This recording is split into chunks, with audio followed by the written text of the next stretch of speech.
Ian here, and I am excited to share that we've expanded our roster of marketing guides. I'm Ian Cantle from Outsource Marketing, and as usual, we have Ken Tucker and Paul Barthel from Changescape Web. And today we're welcoming Apoorv Dwivedi from Fixer Marketing out of Kelowna, British Columbia, and Jeff Steck from Telerica Marketing Systems out of Austin, Texas. So welcome, guys. So glad to have you on here. Oh, thanks for having us on here. Yeah. So guys, in this episode, I thought it would be really interesting to explore with our guides the biggest marketing wins that we've been able to help clients with in the past year, as well as the biggest marketing mistakes that we've observed that we would love our listeners to avoid. So we're going to go into a round table to ask these questions. And I'll start with Ken. Ken, what's the biggest marketing win that you've seen this year for your clients? Omnichannel marketing. Those businesses that continue to make an investment in a robust omnichannel digital marketing strategy tended to do a lot better than those they did do a heck of a lot better than those businesses who decided to scale back. We've talked numerous times in previous podcasts about the world's more competitive, customer expectations, like we talked about with Jay Baer last week, have completely changed in the last 3 years, partly driven by COVID, partly driven by technology. I'm sure Paul I don't know what Paul's going to say. I have a feeling I know what he's going to say. But those businesses that have options where they can press the pedal to the metal in certain respects, while also having that ever pervasive omni-channel driven digital marketing strategy, have done the best. Businesses that in categories, like high-end home remodeling services, which clearly have seen a major slowdown across the board in the number of projects that are being done, and competition rising, have tended to stay level with their business growth or slightly growing for the most part. And so I think that that's a huge win, because for whatever reason, there's a softness in the economy, which I don't really understand. I think it's perception based rather than reality based or media driven.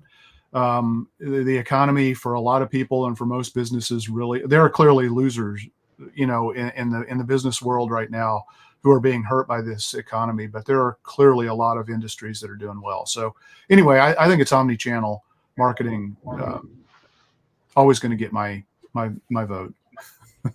Awesome. Yeah, we've experiencing that as well on our side, that omni-channels becoming more and more important.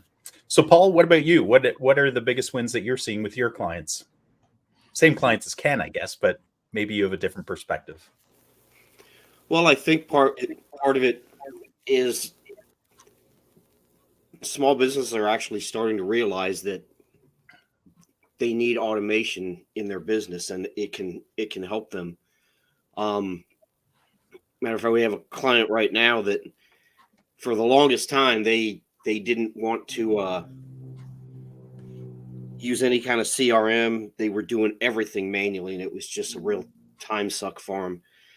And so I had a few conversations with the person. They just, well, she's been with them for a while, but they've kind of given her some free rein, and she's like, I want to do this and this and this, and we're starting to put some things in place for them. And I think that small businesses that have resisted this, technology, that I've done it this way for 20 years, whatever it's been, and they just resisted change. Everybody resists change just to a certain degree, but I think if you look at that as a win, that these small businesses are starting to realize that, yes, I can use the automations, and it doesn't have to be you automate every aspect of your business, but certain redundant things can free up a lot of time for people so they can focus on other things. So I think that's a win for small businesses in general once they realize that. Yeah. Paul, and have there been some specific automations that you've seen that have been either very popular to or have missed call text high backs return on and investment? yeah, What's missed that? call text backs and review Yep. requests, Yeah. automating the review process. Yeah. Yeah, Paul, And I thought for sure you were going to talk. You were going to mention that when you have the privilege of already ranking well for SEO, but you need to dial up or dial down your lead flow to step on that Google ad gas pedal, and juice some more leads to come in, and then back off as you get your calendar booked, or your slate of clients filled up. I thought that was probably what you were going to talk about. I was going to talk about that on a different question. Oh, okay, good. You spoiled it, Ken. No, right. I set the stage. It's okay. And I'll move on. Jeff, what about you? What have you been seeing? Yeah, I'll jump in and say I agree completely with omni-channel marketing. I mean, we're all duct tape marketers here. We all talk about building marketing systems, and you've got to be omni-channel to have a full and complete system. And things change though, so it's staying on top of what's changing. What are the new tactics that can fit into the omni-channel approach? We had a really big win in the spring of this past year with a client. We did some over-the-top advertising on streaming. It was very cost-effective. I think for about $800, we reached something like 24,000 impressions. I mean, not 24,000 people, probably 15,000 people over the span of about a week. We were driving attendance at an event. We just blew the attendance out of the water. It was a kind of a vendor days type of event where it was a retailer that was bringing in their suppliers and doing demonstrations, and it was food oriented. So of course there were free food samples, and the vendors were running out of food early. The streaming over the top ads on the streaming service combined with a solid Facebook campaign is what we did. We're also experimenting to augment the digital strategies with postcard retargeting. So people can visit a website and be browsing for something of interest, and then they get a postcard in the mail 3 days later to reinforce that.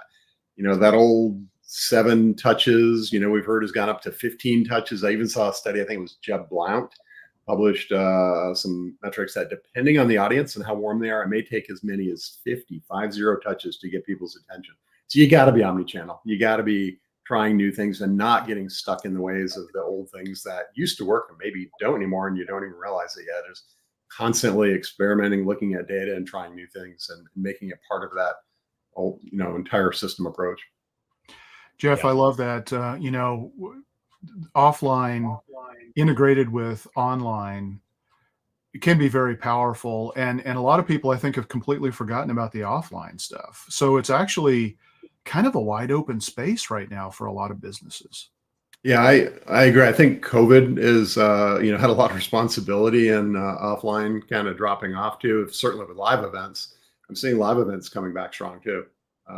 So not just the event that I mentioned, but networking events in general and other kinds of workshops and, different outreach that businesses can do to reach their target audience and bring them in and get introduced to them and start working them through the funnel.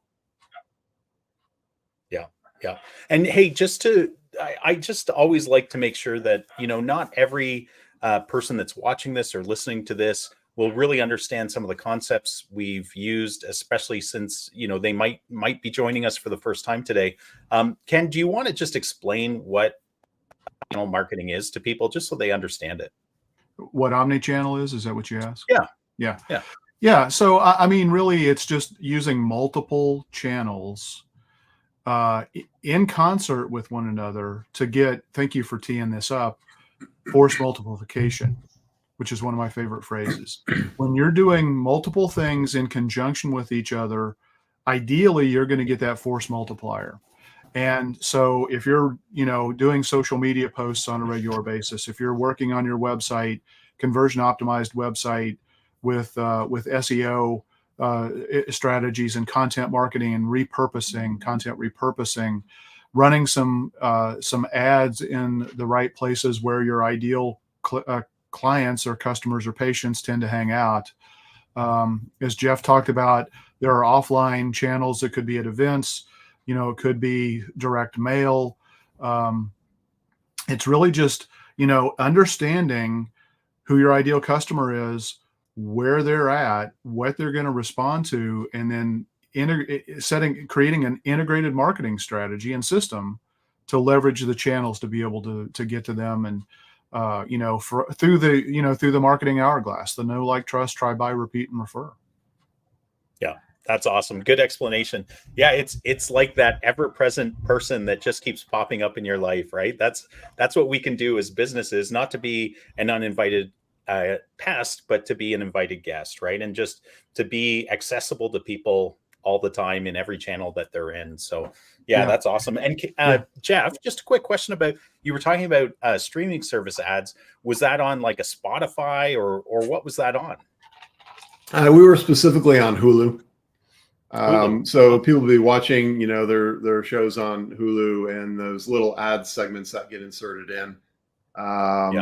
You can reach them. I think it's like 3 cents per impression is what it works out to. It's very cost effective. But there's a number of streaming services you can do. The generic term for that is over-the-top advertising, OTT. Of course, you have to have the video production that you're using for the ad. That probably costs more than the ad itself, or the ad spend itself. Yeah. Although I have to tell you, I was watching some sports replays on YouTube recently, and there was this ad for a heater, right? Obviously, where I'm living, it's getting colder, so they have an ad for this space age amazing heater that costs nothing.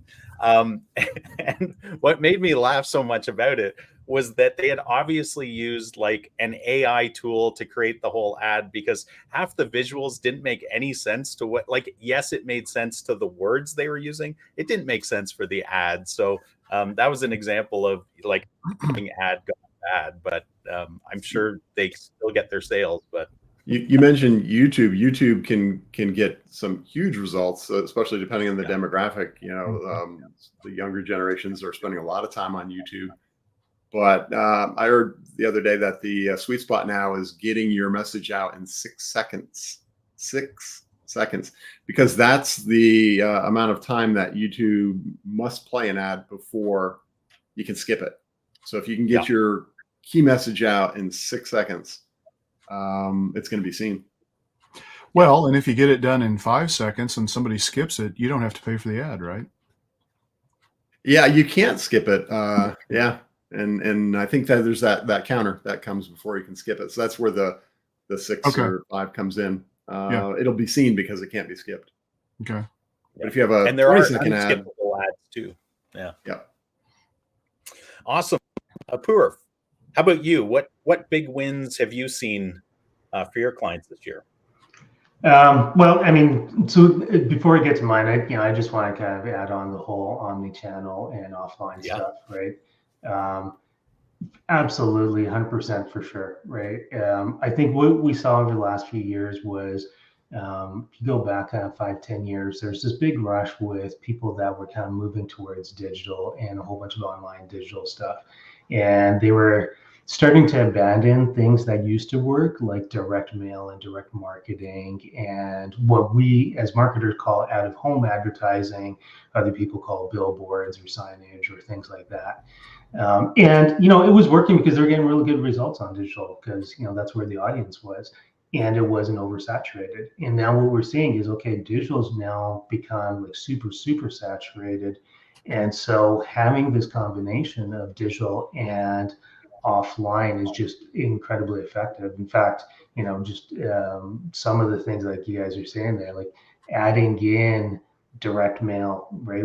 Adding in like physical postcards, right? Which, a couple of years ago, people said, why are you doing postcards? You should just be doing everything online. Well, because it's effective, it works, right? Same thing with the billboards, right? The 6 second rule is interesting because, we used to have a 3 second rule with billboards, right? You had to get your message across in 3 seconds or less, right? People are driving by at 50, 60 miles an hour or something. Are they going to be able to kind of get your message completely, right? So, I think that's just a good rule for marketing and advertising in general across the board. I think we need 1 second for Paul. Yeah, for Paul, just 1 second quick, right to on a billboard. He drives so fast? Or? Yeah, for sure. Yeah. I think the big story this year for sure was AI, right? So, it's been about a year since ChatGPT 3 came out to the general public. And it's a double-edged sword here, right? So there's a lot of great things that have been done with AI, and there's a lot of, let's just call it crap, right? So, like you were saying, like that, the one ad creative where the visuals just don't make sense.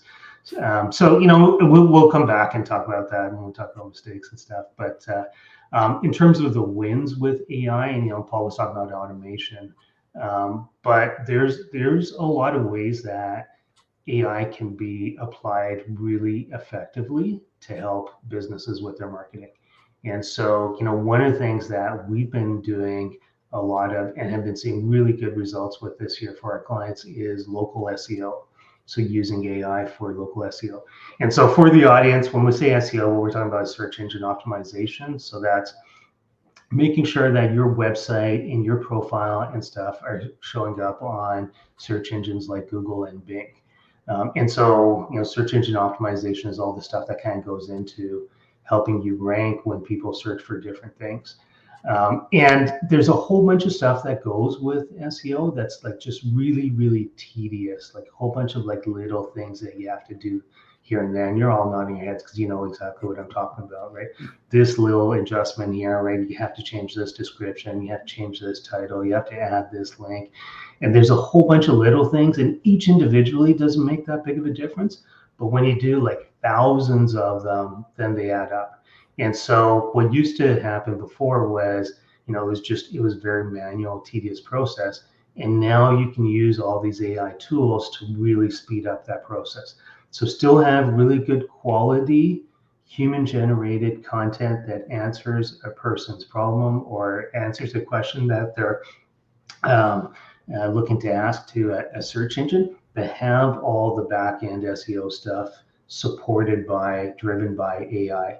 And we've seen like in local SEO. So local SEO is when you're searching just kind of within your own surrounding market. But we've seen clients go from search terms that were ranking in the 20s to the top 4 or 5 in big metropolitan markets for competitive key terms, because we're able to do all that tedious back end stuff that no one ever really had the time to get to, or if we're going to do it manually, it was going to take months and months or years to get done.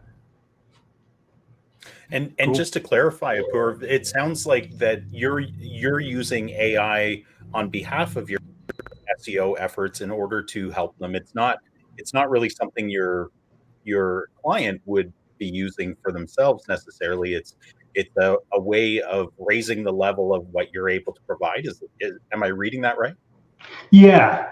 I mean, there's nothing really preventing businesses from doing it on their own. It's just knowing what to do and how to do it, I think, is probably the tough thing and what it comes down to, right? So and I think that goes for AI in general, right? Like people jump on these tools and they'll just say, I'm going to use the tool to do this or that, but you have to really know what you're doing. If you know what you're doing, then you can use the tool to help you, right? Like one of the analogies I always give people is, like you don't want to be a tool, you want to be the carpenter, right? Mm-hmm. The carpenter has all these tools at their disposal, and they just get, you can get a new, better quality tool, right?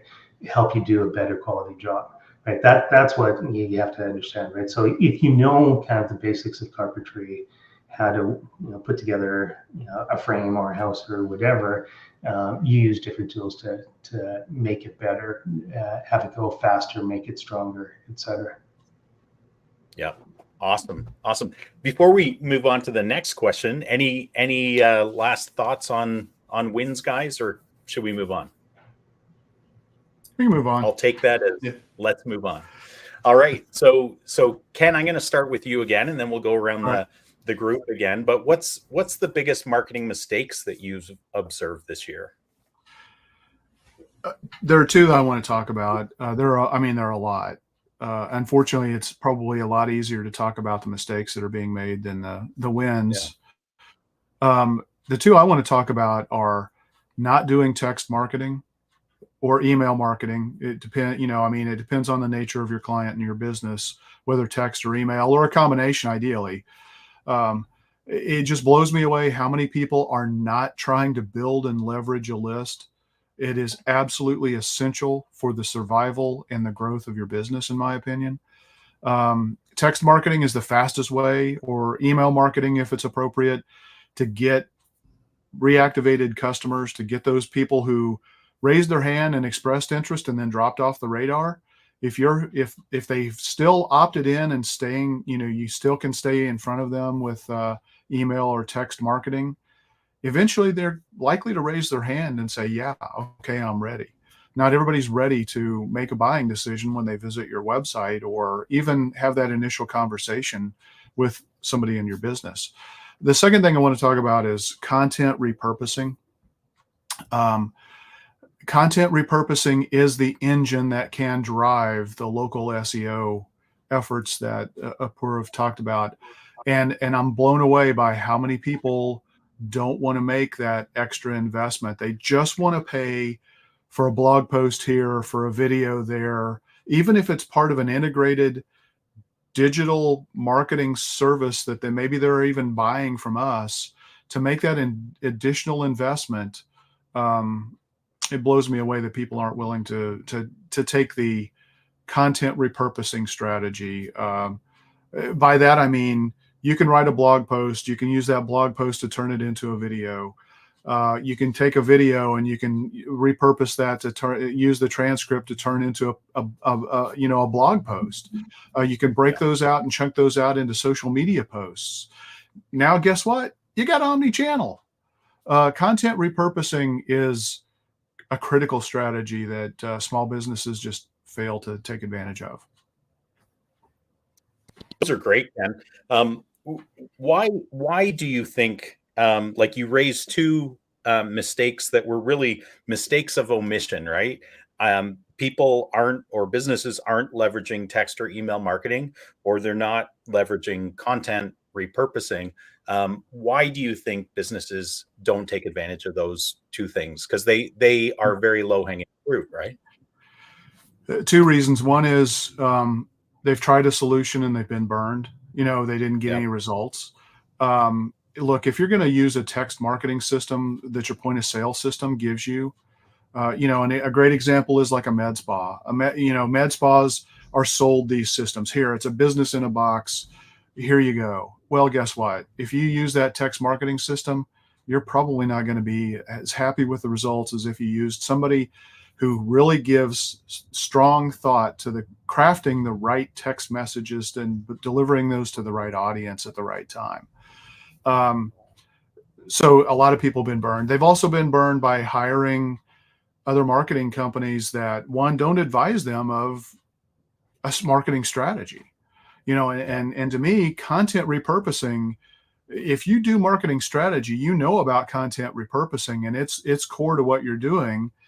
A lot of people may not opt to buy in at that level, which I think is a mistake, because they're missing all of the things we talked about on the wins, for example. But I think they've been burned. I've hired, a lot of people have hired people in what they think is the digital marketing space. Could be a website developer, could be somebody selling advertising. They're typically point solutions and they're selling what's good for them, not what's good for you. And because of that, people dismiss some of the most effective things that are out there. Yeah. I mean, you were speaking to the choir there, or singing to the choir there, because, especially in the dental. I wouldn't be singing. I'd be speaking. All right. Thank you. We all appreciate that. Maybe I haven't heard you sing it. Maybe there's a reason. You'd appreciate it, believe me.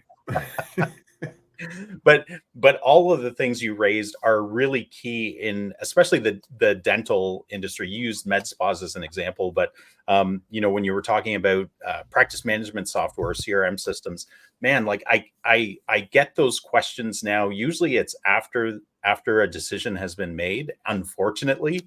That's right. Because it's a new person I'm talking to. But man, if anybody's listening right now and you are considering a CRM system, a practice management software, whatever it is, like, you need to really think seriously about that.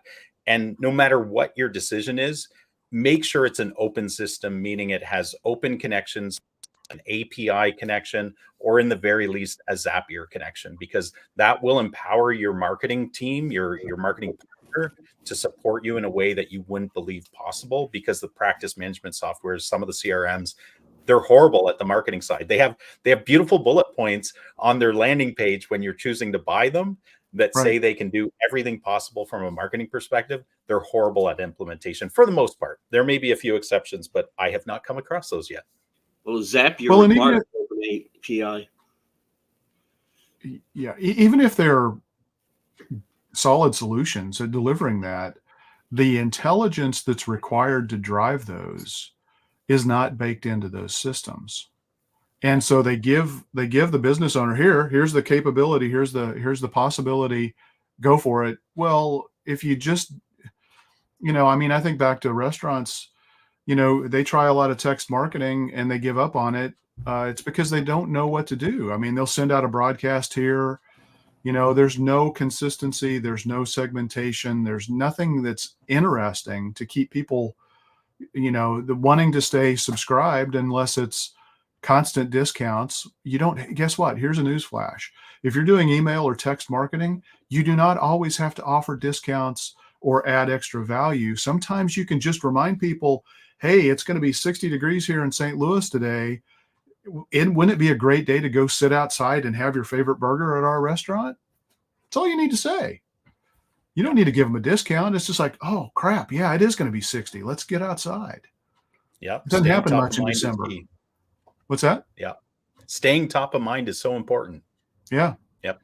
They got on your list somehow, and they're probably big fans. So all you have to do is remind them. Yep. Paul, what about you? Some big mistakes you've seen this year that other people should. Well, how about not just this year, but mistakes that small businesses make? And this goes back.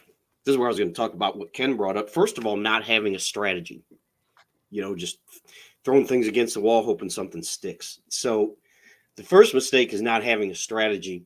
And this isn't a mistake so much that small businesses make. It's some of the things Google is doing is really screwing over small businesses in the ad space, where, and it really depends on your business, but if you are going to run Google ads and you only have a few $100s a month to spend, you're going to have to pick one service, because you just, we've seen this in the past where they have 5-6 different services and they want to run Google ads for every one of them. And they only have a few $100s a month to spend. You're not going to get results doing that, and going back to what Ken said about ramping it up and ramping it down. We have a client out in Nevada that, and granted, he spends about $3,000 or $4,000 a month just on ad spend. And I mentioned this on previous podcasts, that he'll call me up and say, hey, I need to dial this down. I'm too busy. It's like, well, you hire somebody. That's a good problem to have, but, and then he'll call me back and he'll say, hey, we need to ramp this up. I'm slowing down. So, and I think you can do that if you have significant ad spend. If you're only spending a few $100s a month, that's not going to work, because Google is using AI for everything. And it takes, even Google will tell you, if you make changes to your ads, you need to wait at least 2 weeks before you make another change.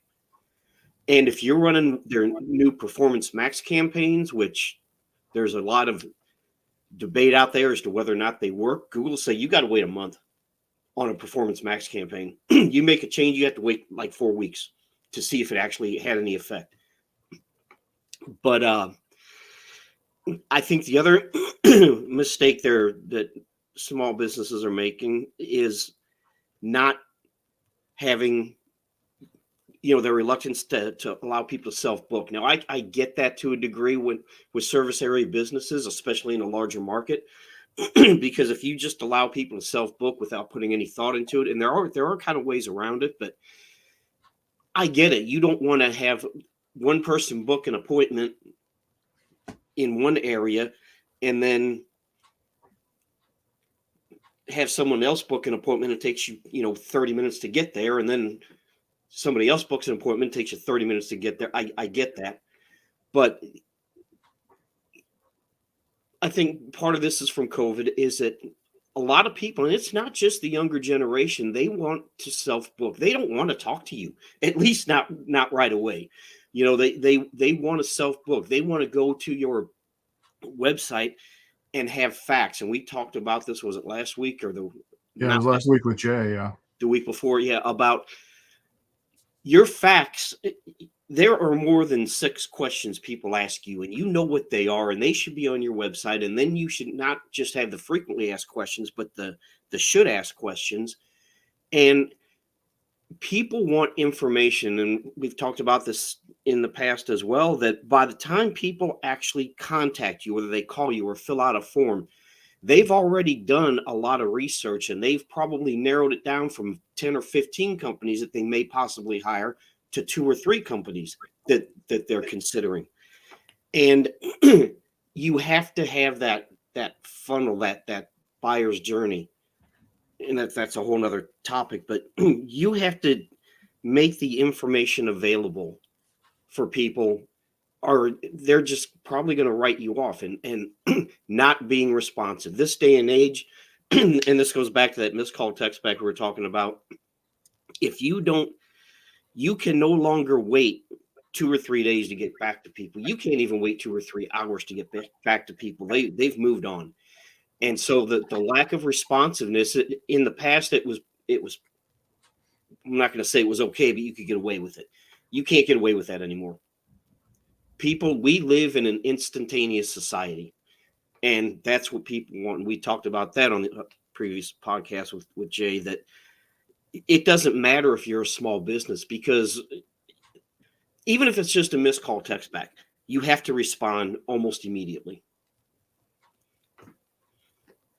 The interesting thing too about what you just raised there, Paul, is that most of the things you were talking about are equipped or made possible because of an omni-channel, robust CRM automation system, right? Like there are always workarounds, manual workarounds, but man, like the businesses that again get that into their systems are freed to focus on the interpersonal relationships rather than the people that want to do self-booking and that kind of stuff. Yeah, and when you're talking about small businesses, which is what most of us work with, they have a reluctance to this, but they're the ones that can benefit most because they do have more limits on time and budget and staffing and things like that, and they can really benefit the most from a lot of these automations, and they are some of the most reluctant ones to embrace it and implement it. Yeah. You raised the whole Google They also Ads thing. Go ahead, Ken. Yeah.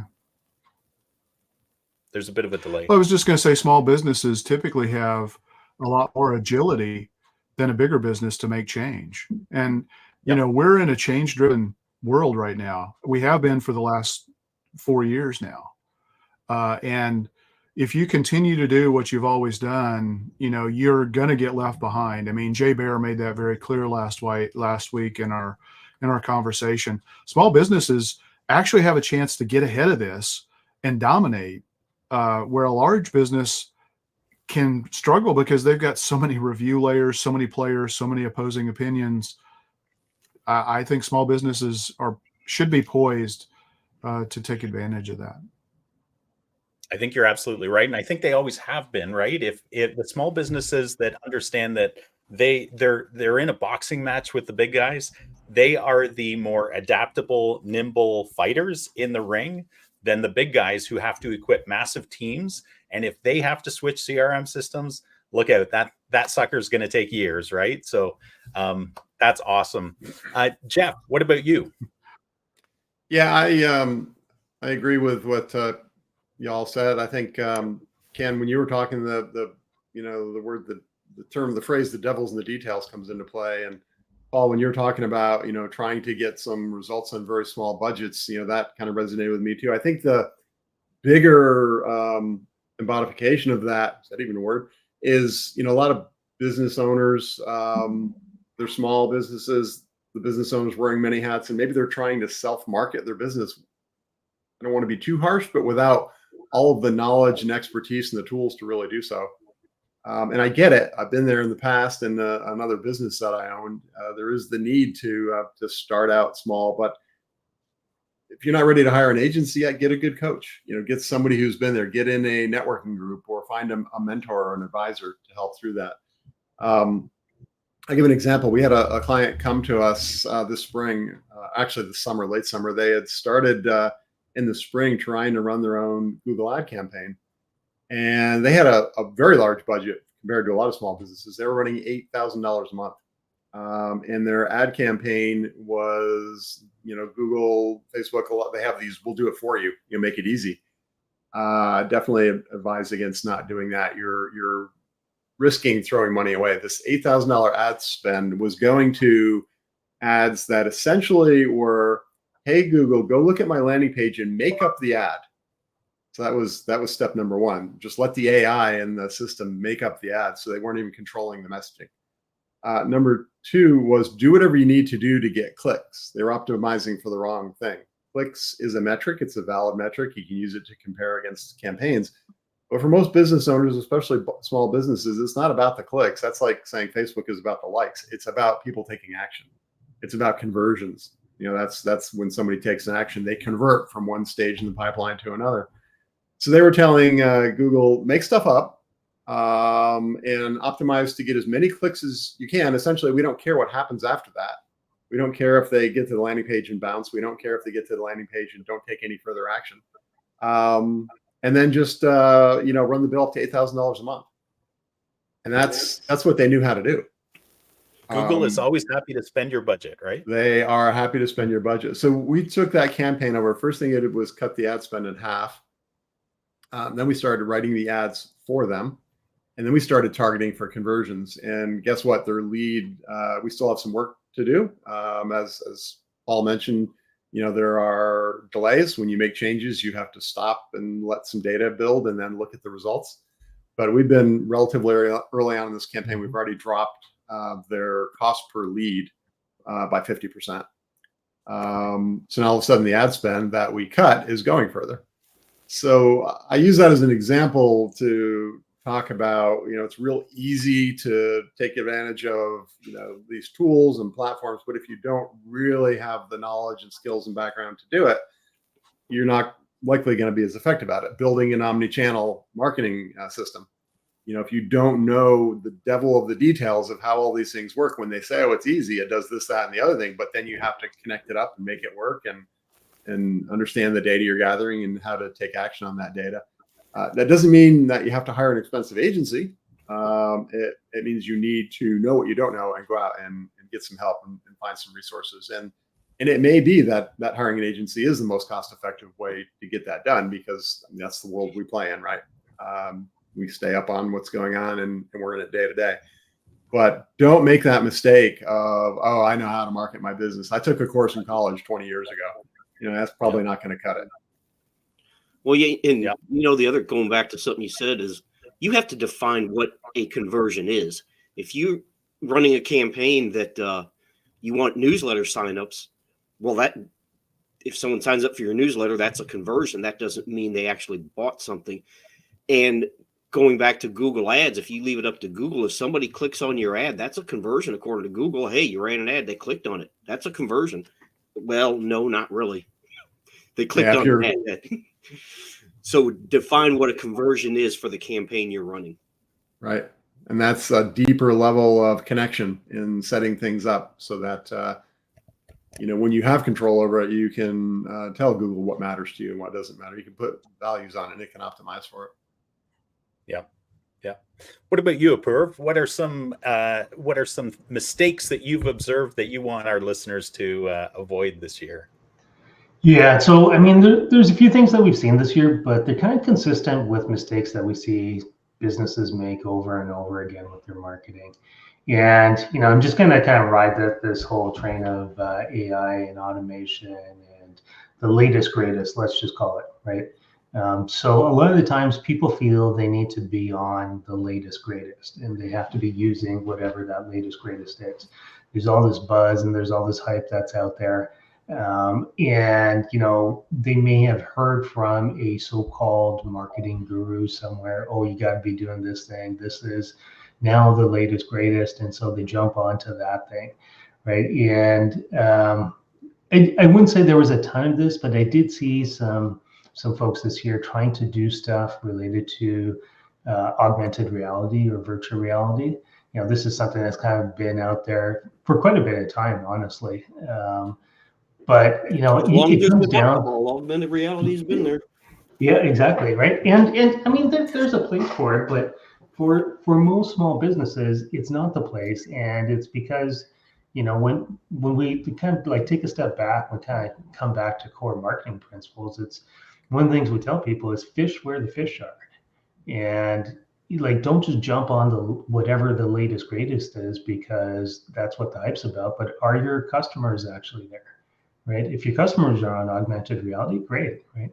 If your customers are on TikTok, great. If your customers are on, whatever platform that is, great. But if they're not, then why would you waste your time there? Yeah. Just you talking about that, Apoorv, reminds me of Pokemon Go. I don't know if you guys remember that, but that was to me the first big mainstream very viral with the younger kids, of course, but it was the first time I saw a potential marketing exploitation that could happen with augmented reality, where you hold your phone up and you get to see these characters if nobody, somebody doesn't understand what it is. But I remember at the time when that was like this huge bubble, because it lasted for a few months. But I knew a donut shop owner, right? And he was really interested in how can we exploit this to get more kids from the high school across the road into my store. And, do it. And by the time you're done coming up with a strategy, the fad is gone, right? So you got to be pretty careful which horse you hitch your carriage to sometimes. Yeah, absolutely. Yeah. So, and like I said, like maybe there's a place for it, right? Like if you're in the gaming world, that's what you're doing, maybe it makes sense to have be on those types of platforms. But I think just in general, right, come back to that, like fish where the fish are, right? So if your customers are there, if your customers are active there, then that's a whole different story, right? And that goes for a whole bunch of other platforms, right? It goes for, we saw this year, Twitter rebranded to X, and then Facebook launched their version called Threads, right? So for a short while, everyone was jumping on Threads. That didn't really go anywhere. Who knows if it will in the future as well. But it's the same thing, right? It's, is your audience actually there? Does it make sense for you to be there? Yeah. And to stay on the thread, not to tie that in, but to stay on the thread of AI. I saw what you did there.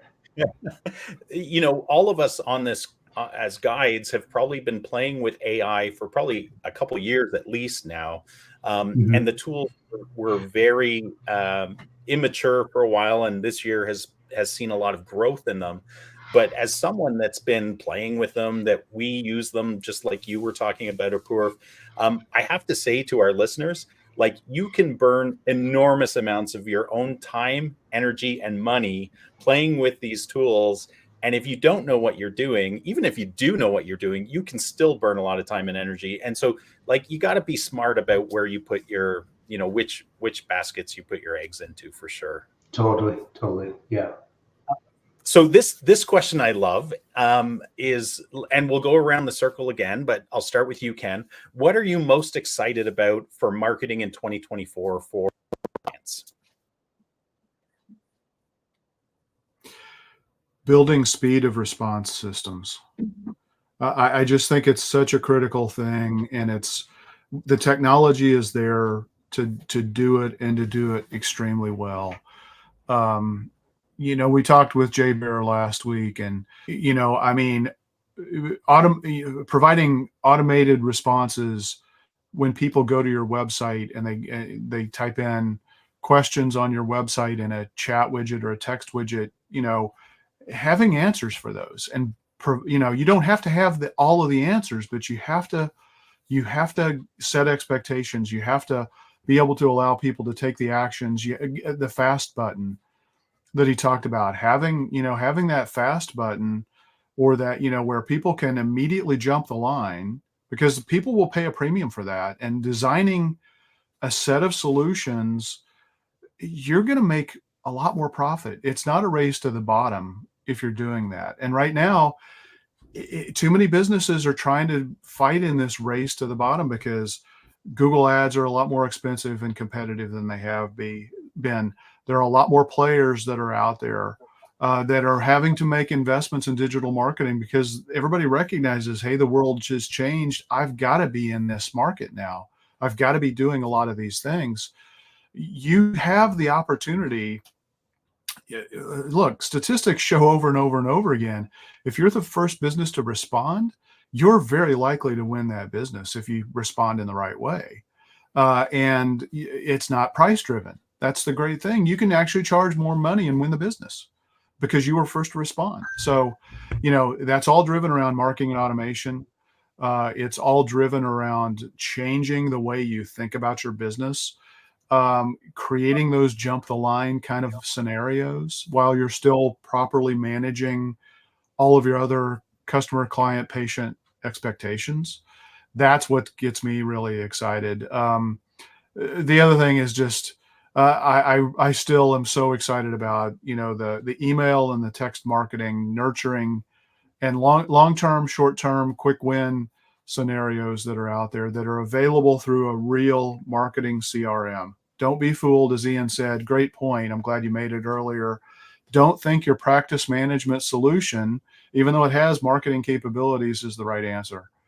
When it comes to marketing, most businesses seriously underinvest in marketing. Buy the best marketing tool you can for the price and get the most bang for the buck, and then use the heck out of it to be the fastest to respond. You're going to see your business do well. And to a trusted advisor before investing in your marketing software, right? Because just like a dentist knows which tools are best for which solutions or challenges they're coming across in somebody's mouth, like we're in this every day, all day, helping people. And if you don't rely on somebody that's like that, you'll probably make a mistake, because all of the sales materials sound spectacular. They're marketing automation companies. They are good at marketing. And so, watch out for that. Yeah. Ken, I just wanted to, just a little anecdotal thing. We were talking about AI with Apoorv, and it's kind of threaded its way again through this. But you were talking about speed of response, and we've been playing with, we always test things out on our own channels before we actually try them out on clients. And one of the fun things we've been playing with is, again, they've a lot in the past, I would say even in the last 2 months, but on our website. So if anybody wants to have fun, go to outsourcemarketing.ca, play with the chat bot widget on the bottom right of it, and ask it whatever questions you could possibly ask. We've been playing with an AI chatbot on there, and we have been astounded by some of the responses we've gotten from people, because it's just been able to repurpose content like you were talking about earlier and feed it back to people through their questions. So it's stuff like that's becoming really exciting, to help people, not for the sake of having gimmicky things, but for the sake of actually answering people's questions. Very right. cool. I mean, honestly, that's also the thing that scares me the most is, the faking of people's voices or faces, putting them into context, especially, I don't want to get into the political world, but there's a lot of opportunity to do bad and evil with AI. And people need to, they need to be on guard for that. But at the same time, there's so many great possibilities as well. Yeah. Well, like, for example, we don't even know if Paul's a real person. So, he could be an AI avatar of a giant teal pea going on there. So Paul, what about AI, Paul? What are you most excited about? Well, kind of goes back to something you said earlier, is the maturity of AI. AI isn't exactly new, but in the context that we're talking about it and how it's used, it's still pretty new and immature. And you can get a lot of interesting results with AI, because it's still a relatively immature technology, and in the context that we're talking about using it. So I'm kind of excited about that. And I think that the fact, like we said earlier, that a lot of small businesses are starting to realize that they do need a real CRM. They do need speed of response. They do need automation. And they're starting to realize that. And if you've never used a CRM or automations in any way, start with the simple stuff. Like we said, the missed call text backs, the helping with speed of response, automating your review requests, because that way you don't have to have someone in the office manually sending these things out. And those just start, do something. But I think the fact that a lot of small businesses are starting to realize that, I'm kind of excited about that. Awesome. What about you, Jeff? Yeah, I'll jump on the AI bandwagon for part one of a two-part answer. I think the applications of it's starting to come into its own, like Paul said, and Ken as well. It's not perfect yet. There's still a lot it can't do, and it can be used inappropriately. But I think the judicious use of it, and that's where I would caution anybody listening to this, don't just jump on it and assume AI is going to do everything for you and make your life all rainbows and unicorns. It's a tool. And it can do a lot, but it still needs guidance. It still needs, you to check the results. I think ChatGPT may even now have a disclaimer warning, the content you get out may not be 100% accurate. So you've got to go back and check it. Don't just say, here it is, I'm going to use it. But run it through a plagiarism checker, reword it to be truly in your own voice and context. Check the facts and figures it's talking about, but still it's going to cut down on the time it takes to get something done and out the door and the level of effort immensely. And then that repurposing, I think it's huge in repurposing. I would definitely not ask ChatGPT or any of the other AI tools right now to write a 2,000 word blog article, but I would give it a 2,000 word article and say, generate 10 social media posts, generate a meta description for the webpage. There's just a whole lot of stuff it can do to help out with. That's part one. Part two of what's got me really jazzed up is some of the things that are, I'd say, becoming more accessible to smaller, medium-sized businesses. For instance, programmatic advertising. We haven't really talked about that yet, but that's a version of online digital advertising where you're very specifically targeting people based on their behaviors and interests, as opposed to just everyone in a zip code. Or you're even drawing an electronic, you'd call it a geofence, around an area and saying, we want to advertise everyone in that area. For instance, if your target market is builders and there is the National Builders Association, I'm just making that up, but if there's a big convention of builders, you might geofence around that event and target heavily for the 3 or 4 days that it's running. That used to be very expensive. You wouldn't even touch programmatic advertising without probably a $10,000 a month budget. That's come way down. The ability and the accessibility for small business owners to do that kind of online advertising, to do the over-the-top ads on streaming services that I talked about earlier.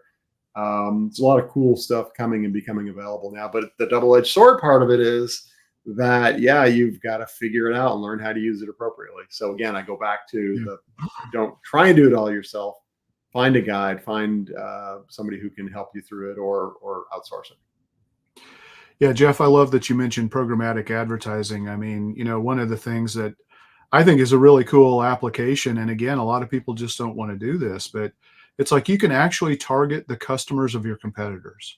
You can geofence your competitor's location, and anybody who goes in there, if they have their phone advertising ID, if they've got their GPS services turned on, you can capture their ID, and now you can run ads to them. So if you're a restaurant, you already know somebody likes Mexican food and you're a Mexican restaurant, target your competitors and, give them a reason to come try your restaurant, and then follow up and nurture them with email or SMS marketing campaigns to get them to come back in more often and spend more money when they do. I mean, just there's so many low-hanging fruit opportunities out there that if you integrate a couple of strategies, even if you don't have a big marketing budget, integrating a couple of strategies where they're working in conjunction with each other, you're still going to get that force multiplication aspect. And yeah, a lot of things have come down in price while a lot of things are going up in price. So it's really an interesting dynamic we're seeing happening right now.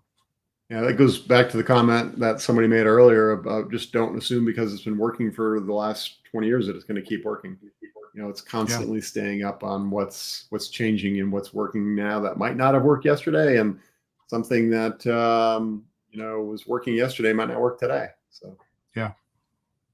We need one of those sports podcast horns that they play whenever somebody says something. And so whenever Ken uses the term force multiplier, we need the air horn. It'll have to do for today. Apoorv, what about you? What are you most excited about in the coming year? Yeah, so you know what, I'm just going to keep building on Jeff's comment there about the programmatic and the geofencing, right? So Jeff explained it, right? So you can serve up ads to a very specific physical location, right, and only have ads displayed for that, right? And then Ken was talking about the Mexican restaurant example. But one of the things that we've seen, and I wouldn't say it's widespread yet, but it's pretty kind of exciting, is we work with a lot of accountants, right? So that's basically kind of the focus of what we do is the accounting industry. So accounting, bookkeeping, tax firms. And a big challenge a lot of folks in that industry have is around recruiting. And, we see that with lots of other industries as well, right? Particularly, construction and trades here in Canada and different markets as well. But if you take that idea of like programmatic and geofencing, we've seen people starting to do recruitment advertising. So you're not just going after your competitors' customers, you're going after your competitors' staff, right? Mm-hmm. So think about how cool that is. What if you could serve up ads specifically just to your competitors' locations about hiring, right? And so that kind of leads into where I was going with what's exciting about marketing in the coming year is I think a lot of people have really started to see the value in marketing now. And they're starting to look at how marketing can be applied in a whole bunch of ways beyond things that they just traditionally thought about in terms of generating leads.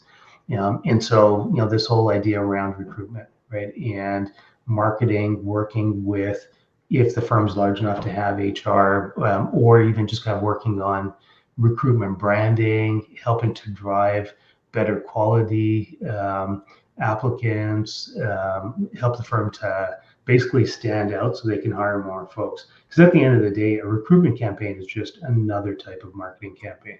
It's the same principles, everything in place. It's just, rather than go for customers, you're trying to go for hires, right? So I think that's really exciting to see, right? And I think that's actually just kind of the tip of the iceberg. We're going to see kind of that integration of marketing as people start to figure out, okay, yeah, this isn't just about generating customers, but I can use this for a whole bunch of ways to supplement and enhance my business. Love it.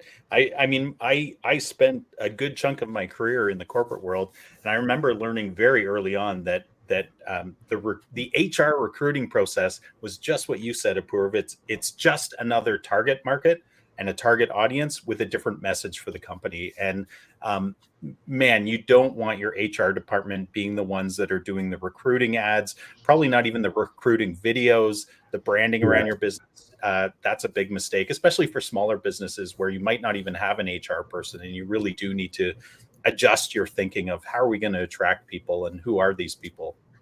Yeah, well, I think Paul mentioned it too, right? With his customer, where okay, you're bringing in new customers for the business, and they're saying, well, hold on a sec, we need to hire more people, right?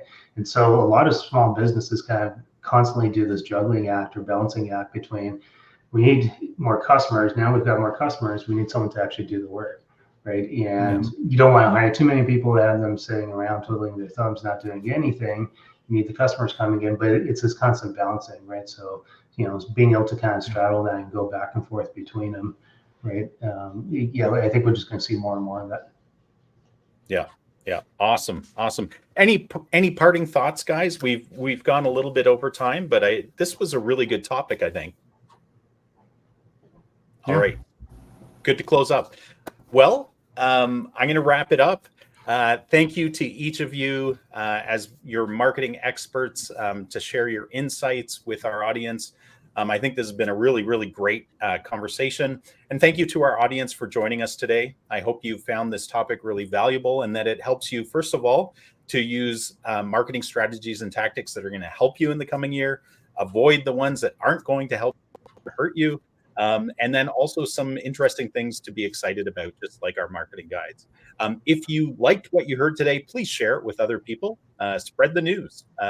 We don't want this to be the best kept secret. We want people to find value from this and to be able to leverage it in their businesses. So subscribe to our podcast. And until next week, keep calm and market on, folks. Bye for now. Take care.